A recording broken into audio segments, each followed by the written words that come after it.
नमस्कार, मी डावकर आदित्य आणि तुम्ही पाहता तृतीयक्स. मौज नाळवंडीचा तब्बल 15 वर्ष प्रलंबित असलेला शिवार रस्ता अखेर प्रशासनाने खुला केला आहे.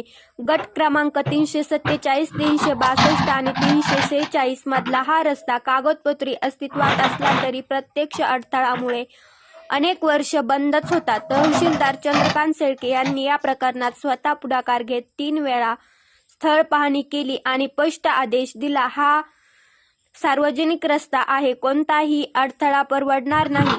मंडळ अधिकारी, तलाठी आणि महसूल विभागाच्या टीमने आज प्रत्यक्ष स्थळी उपस्थिती राहून कारवाई पूर्ण केली आणि शेवटी हा जुना प्रश्न सुटला. चला तर पाहूया मौज नाळवंडी शिवार रस्ता खुला करण्याची संपूर्ण प्रक्रिया नेमकी कशी पार बीड पडली. तालुक्यातील या बाजूला आपण बघतो आहे हे मौज गाव आहे आणि या बाजूला आहे नाळवंडीचं शिवार. या शिवारावरून जाणारा हा शिवरस्ता आहे. हा शिवरस्ता खुला करून देण्यासाठी अनेक दिवसापासूनची मागणी होती. त्यात कायदेशीर प्रक्रियेचा अवलंब करून मी हा आदेश दिलेला आहे आणि आज रोजी प्रत्यक्षात हा रस्ता आपण खुला करून देत आहोत. सांगा आणि नेमकं हे प्रकरण काय आहे याबद्दल.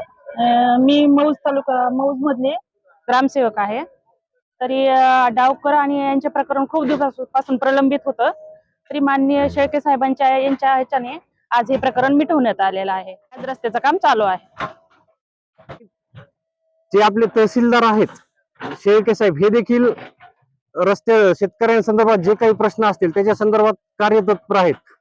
मी सर्व बीड जिल्ह्यातील नागरिकांना एक तलाठी व मंडळ अधिकारी संघटनेचे अध्यक्ष या नात्याने आवाहन विनंती करतो किंवा जे काही आपले रस्त्याचे प्रॉब्लेम्स असतील, कुठं जायला रस्ता नसेल किंवा काय अडीअडचणी असतील त्याच्या संदर्भात जिल्ह्यातले जे काही आपल्या विभागाचे तलाठी व मंडळ अधिकारी असतील त्यांच्याशी आपण संपर्क साधावा आणि त्या बाबतीत निश्चितच वरिष्ठांच्या मार्गदर्शनाखाली तोडगा काढला जाईल. तुम्ही इतक्या दिवसापासून रस्त्याची मागणी करत आहात, आज तुम्हाला रस्ता मिळाला आहे, तुमची प्रतिक्रिया काय असेल.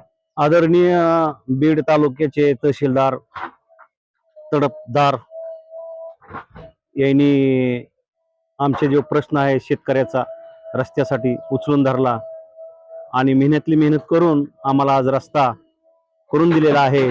त्यांची जी टीम आहे आंधळे साहेब तहसीलदार आपण मॅडम त्याच्यानंतर पोलीस साहेब या सर्वांनी सहकार्य करून आम्हाला हा चांगल्यापैकी चांगला नंबर 1चा रस्ता करून दिलेला आहे. मागच्या 15 वर्षापासून आम्ही ह्या रस्त्यासाठी मागणी करत होतो.